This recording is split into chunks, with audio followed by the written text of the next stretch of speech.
Bom dia, que a graça e a paz do nosso Senhor Jesus seja com todos os irmãos e irmãs aqui presentes. Estamos hoje dando início a uma nova temática do mês de março, e a nossa temática é a igreja que sonhamos. Qual é a igreja que sonhamos? Não a igreja que nós concebemos em nossas mentes, ou que cabe dentro do nosso coração, aquela que almejamos, mas a igreja que é balizada, a igreja que é dirigida pelos princípios do Evangelho de Cristo. Então estaremos durante todo o mês de março falando e sonhando com a igreja, com essa igreja, com a igreja de Cristo, com a igreja puramente evangélica. E hoje o nosso tema é uma igreja que proclama. Uma igreja que proclama. Eu quero convidar os irmãos e as irmãs para que abram as suas Bíblias lá na primeira carta de Pedro, lá no fim da Bíblia.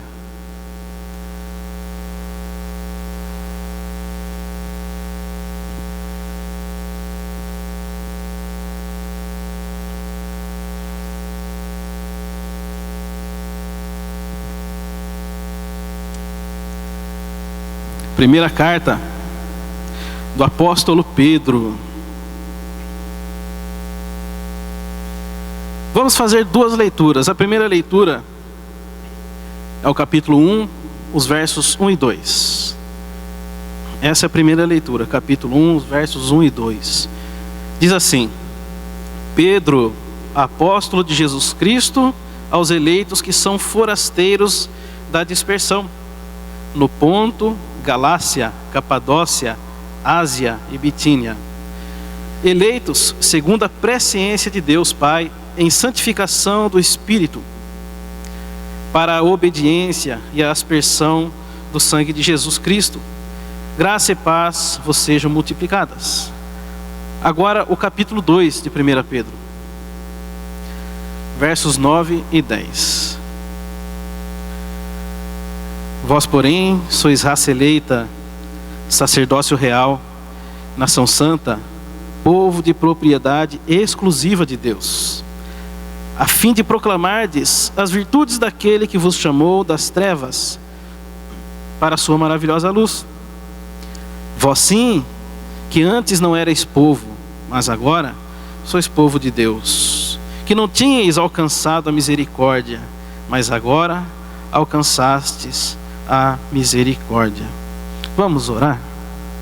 Pai, nós te agradecemos pelo teu cuidado em nossas vidas. Te agradecemos pelo privilégio de trazermos aqui à frente os dízimos e as ofertas, fruto do teu grande cuidado em nossas vidas. E nesse momento, ó Pai, clamamos ao teu Santo Espírito, fala conosco, abala as estruturas, que a tua palavra corrija, que a tua palavra anime, que a tua palavra exorte, que a tua palavra conforte, e que a tua igreja seja edificada, ó Pai, pela tua palavra. É a nossa oração em nome de Jesus. Amém. O apóstolo Pedro, ele está escrevendo aqui a sua carta para cristãos que haviam sido dispersos. Saíram de Jerusalém, Samaria, e a igreja começou a se dispersar. Os cristãos começaram a se dispersar. O apóstolo Pedro, em especial, está escrevendo a cristãos que estavam em províncias da Ásia Menor. Talvez em algumas localidades onde o apóstolo Paulo não havia pregado o evangelho. Então Pedro escreve a sua carta para cristãos que estavam nas províncias da Ásia Menor. Cristãos que habitavam em regiões, cristãos que moravam junto com pessoas que também não eram cristãs. Cristãos que moravam, que viviam com pessoas que também serviam aos seus deuses, pessoas que tinham seus costumes, pessoas que tinham a sua própria cultura. Notem comigo no verso 2 do capítulo 1, do capítulo 1, no verso 2. O apóstolo Pedro diz assim: aos eleitos, eleitos segundo a presciência de Deus Pai, em santificação para obediência e aspersão do sangue de Cristo. Notamos, irmãos, que as pessoas às quais o apóstolo estava escrevendo eram pessoas que tinham uma identidade. Eram cristãos.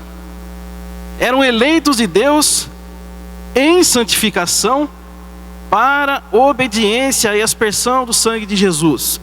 Notem aí que nós temos duas preposições, em e para, indicando uma finalidade para os cristãos. E uma vez que os cristãos estavam dispersos entre os povos, o apóstolo Pedro lembra em sua carta a eles que eles eram eleitos de Deus. Eles eram escolhidos do Senhor. E uma vez que o Senhor Deus escolhe, uma vez que o nosso Deus nos elege, Ele nunca nos elege simplesmente para sermos eleitos, mas Ele nos escolhe, Ele nos elege sempre para alguma coisa. Nunca simplesmente escolhidos, mas sempre escolhidos para alguma coisa. E quando Deus ele escolhe o seu povo, o povo de Israel, Ele elege o povo de Israel como seu povo. Ele não escolhe o povo de Israel por uma simples simpatia. Ele não escolhe o povo de Israel porque o povo de Israel, ora, tivesse alguma coisa que agradasse a Deus. Mas Ele escolhe o povo de Israel, em primeiro lugar, para ser um povo santo, para ser um povo separado, e também para que anuncie entre as nações, para que proclamasse entre as nações que somente Deus é o Senhor, a Ele pertence a salvação. Para que o povo de Israel anunciasse entre as nações que existia somente um Deus, que havia somente um Deus, Senhor e Salvador, Deus este que não foi feito por mãos humanas, que não foi esculpido, Deus esse que não precisava ser carregado por mãos humanas, mas um Deus e Senhor, Criador de todas as coisas, e um Deus que carrega o seu povo. Observe comigo ainda no capítulo 2, no verso 2 do primeiro capítulo, o apóstolo Pedro ele diz, em santificação, e para obediência e aspersão do sangue de Cristo. Nós temos aqui três palavras, nós temos aqui três substantivos que apontam para uma ação contínua em nossas vidas, que apontam para uma ação contínua na vida do povo de Deus: santificação, obediência e a aspersão do sangue de Cristo. O apóstolo então está afirmando a esses cristãos que eles são separados por Deus e para Deus. Separados para o serviço do reino, separados para viver uma vida exemplar, vida essa não mais dirigida pelo pecado, vida essa não mais manchada pelo pecado, mas de transformação. Pedro estava lembrando a esses cristãos, dizendo para ele: olha, vocês foram limpos pelo sangue de Cristo, vocês foram lavados pelo sangue de Cristo, para que não vivessem mais se contaminando, mas que vivessem sim uma vida consagrada a Deus, vida de consagração, através de uma nova aliança, aliança essa pelo sangue de Jesus Cristo. Queridos, nós estamos vivendo, aliás, na era do fast food. Fast food, comida rápida. Quando nós vamos ao McDonald's ou ao Burger King, eu não conheço muito o nome, eu costumo mais comprar em carrinho de lanche, demora mais. Mas nós estamos sendo contaminados por esse costume. A pressa, a era do fast food, tudo rápido. Tudo tem que ser em nossa hora, tudo tem que ser a nosso tempo. Vivemos em uma sociedade totalmente imediatista. E um dos grandes problemas, queridos, de viver em uma sociedade imediatista, e o grande problema de permitirmos sermos moldados por essa sociedade, é que somos levados a não pensar, somos levados a não usar mais a nossa cabeça, a não raciocinar, somos levados a não refletirmos mais. É tudo muito rápido, o tempo é sempre curto. Como ouvi alguns dias atrás, é a era do visual, é a era da imagem. E isso está fazendo com que as pessoas deixem de raciocinar, deixem de refletir, deixem de pensar. Respostas e pesquisas já estão prontas. Vivemos a era das conclusões precipitadas, vivemos a era das palavras precipitadas e também das decisões precipitadas. Nós não fazemos mais perguntas para as coisas que estão ao nosso redor. Nós não questionamos mais, simplesmente recebemos. E infelizmente, queridos, isso tem afetado a igreja, as igrejas, a ponto de entrarmos por aquelas portas, sentarmos nos bancos da igreja, participarmos do culto e não sabemos por quê. Não sabemos por que nós estamos aqui assentados. Não sabemos por que nós somos cristãos. Você já fez essa pergunta? Pense, reflita um pouco. Por que você está aqui? Pedro estava lembrando os cristãos de quem eles eram, para que não se esquecessem jamais que estavam lavados pelo sangue de Cristo, regenerados para uma vida santa, vida de santidade, para ser luz em meio às trevas. Se perguntassem para você hoje, se fizesse hoje essa pergunta para você: por que você é cristão? Ou se perguntasse para você, meus queridos, por que você vai à igreja? Você saberia responder? Da forma correta. Vai além, é mais profundo do que nós imaginamos. Será que nós sabemos por que somos cristãos e por que somos igreja? Será que nós sabemos para que somos cristãos e para que somos igreja? Vem comigo no capítulo 2 da primeira carta de Pedro. Vamos ler novamente.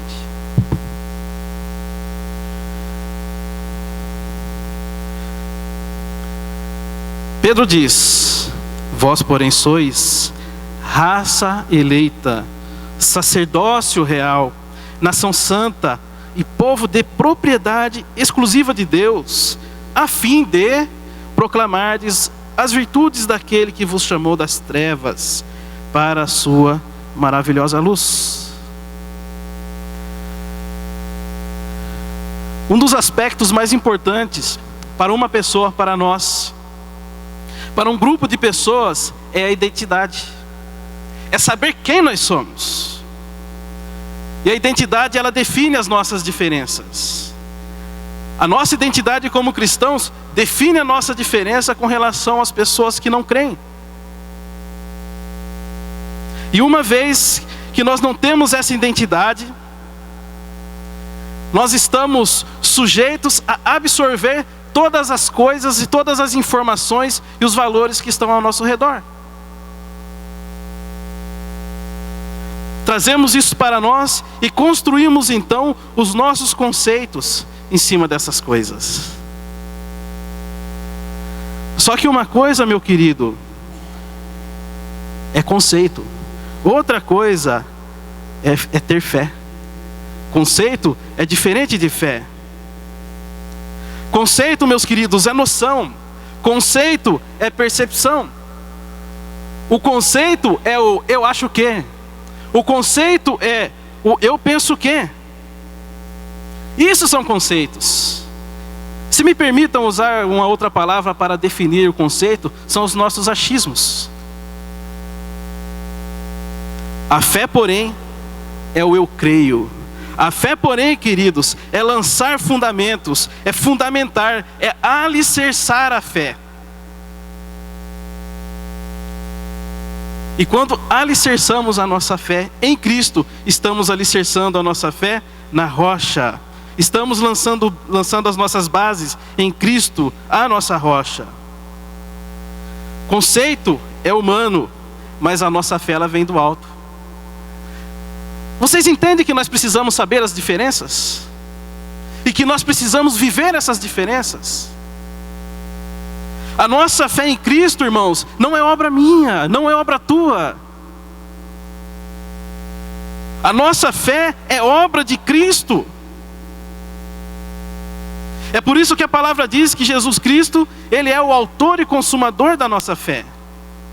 A nossa fé vem de Cristo, a nossa fé está em Cristo, a nossa fé é aperfeiçoada em Cristo. Porque Ele é o nosso Senhor, Ele é o nosso Salvador. E Jesus é o nosso Senhor porque Ele nos redimiu, porque Ele nos salvou, porque Ele nos comprou e também nos selou com o Espírito Santo.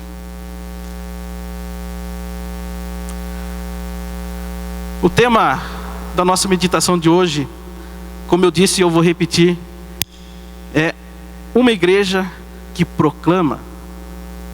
E se a igreja que nós sonhamos ser é a igreja que proclama, nós precisamos então conhecer as características da igreja que proclama. Nós precisamos conhecer então a identidade da igreja que proclama.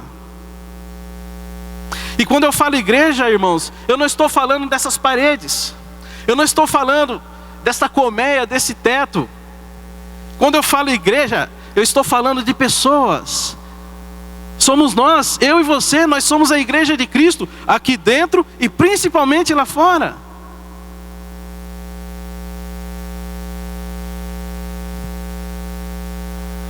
O apóstolo Pedro, ele diz: vocês, porém, são.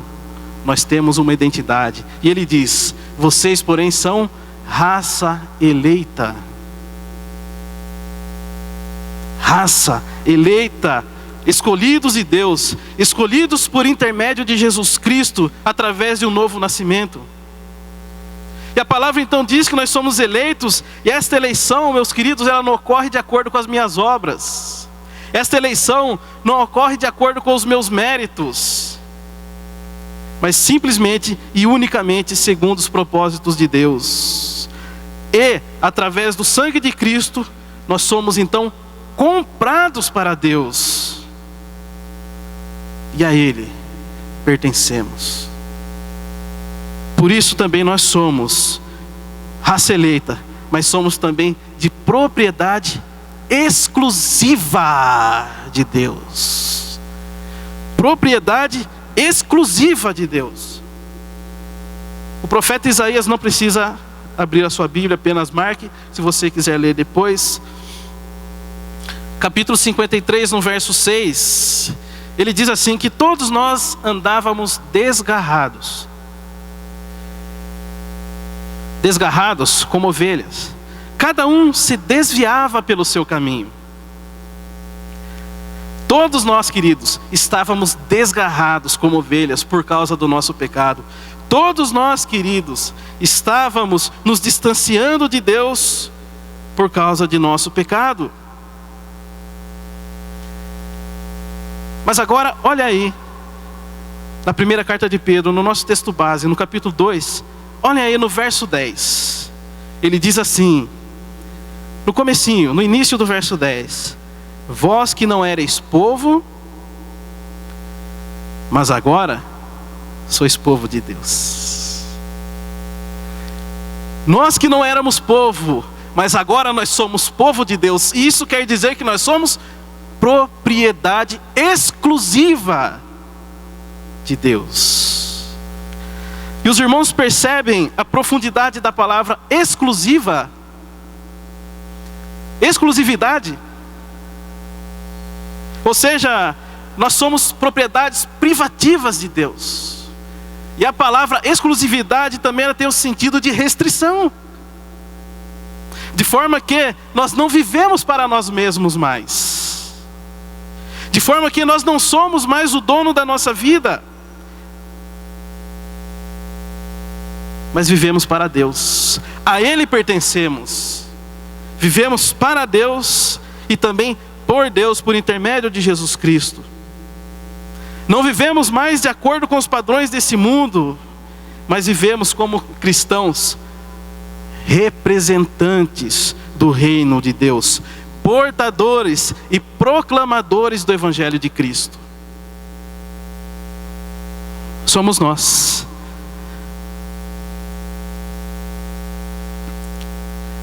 Vivemos para Cristo. Vivemos por Cristo, porque a Ele pertencemos, buscando sempre em primeiro lugar o reino de Deus e a sua justiça. Por isso também nós somos um sacerdócio real.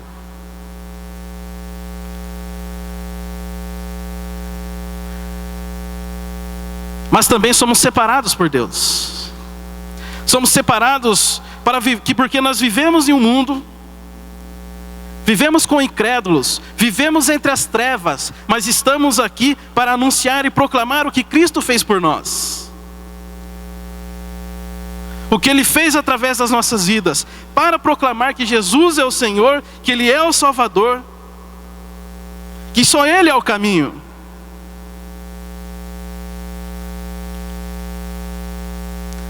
Vivendo uma vida de testemunho, para que seja refletida a imagem de Cristo em nossas vidas. Por isso também nós somos uma nação santa, um povo santo, um povo separado, povo eleito, sacerdotes do reino, povo santo, que pertence exclusivamente, guardem a palavra exclusivamente, saiam daqui com essa palavra, exclusivamente a Deus. Por fim, o apóstolo ele diz: a fim de proclamardes as virtudes daquele que vos chamou das trevas para a sua maravilhosa luz. E se a nossa vida, queridos, se resume em vivermos para nós mesmos, se limita a simplesmente vivermos nesse mundo concentrados somente em nossas próprias metas, se nós fizermos com que o mundo gire ao nosso redor, nós estamos condenados a viver uma vida medíocre. Porque quando estamos fora dos propósitos de Deus, nós vivemos uma vida medíocre. Ainda que você tenha toda a vitória, ainda que você cresça na tua empresa, ainda que você tenha condições de comprar a tua casa, comprar o teu carro, se você não estiver vivendo debaixo dos propósitos de Deus, você e eu estaremos vivendo uma vida medíocre.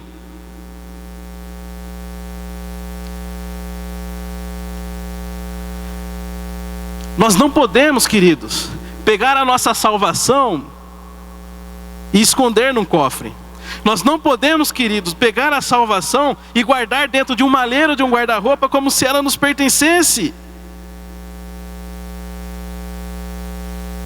Jesus não é apenas o meu Senhor, Jesus é Senhor de toda a terra.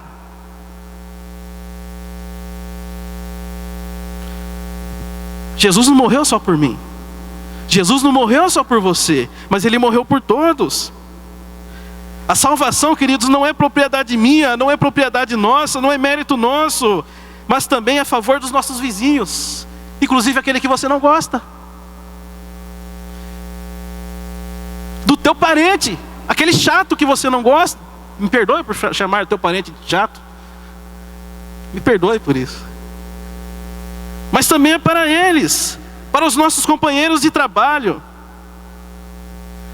Jesus também derramou o seu sangue em favor das prostitutas. Jesus derramou o seu sangue em favor dos mendigos, dos encarcerados e para todos aqueles que vivem à margem da sociedade. Por isso que Ele nos chama, nos elege para proclamar. E o que Cristo Ele fez por nós, queridos, o que Cristo está fazendo em nossa vida, aquilo que nós ouvimos, aquilo que nós vivemos, aquilo que nós percebemos em nossas vidas, é para anunciarmos, é para proclamarmos, porque essa é a boa nova, essa é a boa notícia, o perdão, a salvação, a justificação, a reconciliação com o Pai. Temos paz com Deus. Temos proclamado? Somos aqueles que anunciam, que proclamam? Quero finalizar, queridos, afirmando que proclamar é anunciar o que Cristo fez em favor de toda a humanidade.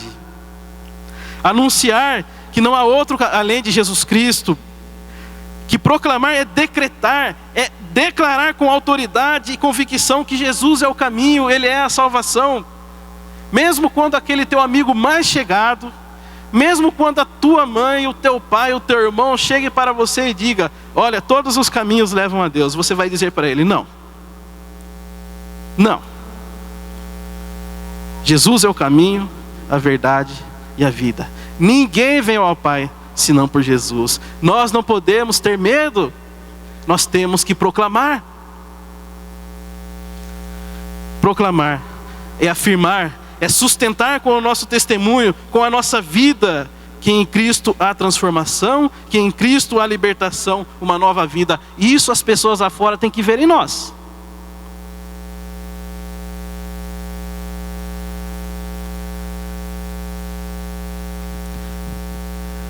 As pessoas, queridos, elas precisam saber que a possibilidade de uma nova vida não está na mudança de casa. A possibilidade de uma nova vida não está na mudança de emprego ou na mudança de cidade. Nós podemos mudar de casa, nós podemos mudar de cidade, nós podemos trocar a roupa, nós podemos trocar o carro e continuar sermos as mesmas pessoas. Mas a mudança verdadeira, ela acontece somente por intermédio de Jesus Cristo. A nova vida, a conversão da rota, a mudança de caminho, somente por Jesus. Você, querido e minha querida, não precisa ser pastor para anunciar. Você não precisa ser missionário para anunciar, para proclamar. Você é a igreja que proclama lá fora.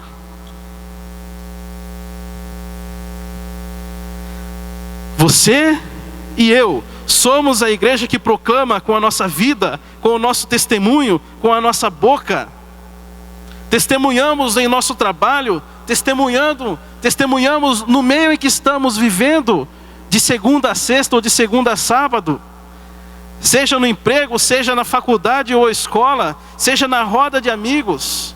O Senhor nos colocou lá para proclamarmos, como raça eleita, como sacerdócio real, como nação santa e como povo de propriedade exclusiva do Senhor.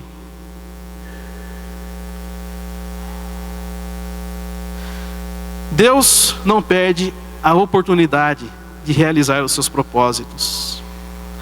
E quando os cristãos aos quais o apóstolo Pedro está escrevendo foram dispersos, foi aí que o evangelho começou a ser semeado. Foi aí que o evangelho começou a ser anunciado entre outras nações. Nós estamos juntos aqui hoje, mas amanhã cada um vai viver a sua própria vida. Cada um vai estar no seu próprio trabalho. Voltaremos às nossas atividades. E lá onde você estiver, você tem que proclamar as virtudes daquele que vos chamou das trevas para a sua maravilhosa luz. Nós temos que anunciar o evangelho. Que nós possamos, então, queridos, proclamar com as nossas vidas. Que nós possamos proclamar com o nosso testemunho e com a nossa boca as virtudes daquele que nos chamou do inferno, daquele que nos arrebatou do inferno e nos transportou para a sua maravilhosa luz. Jesus, Ele, o nosso Senhor. Que Deus assim nos abençoe.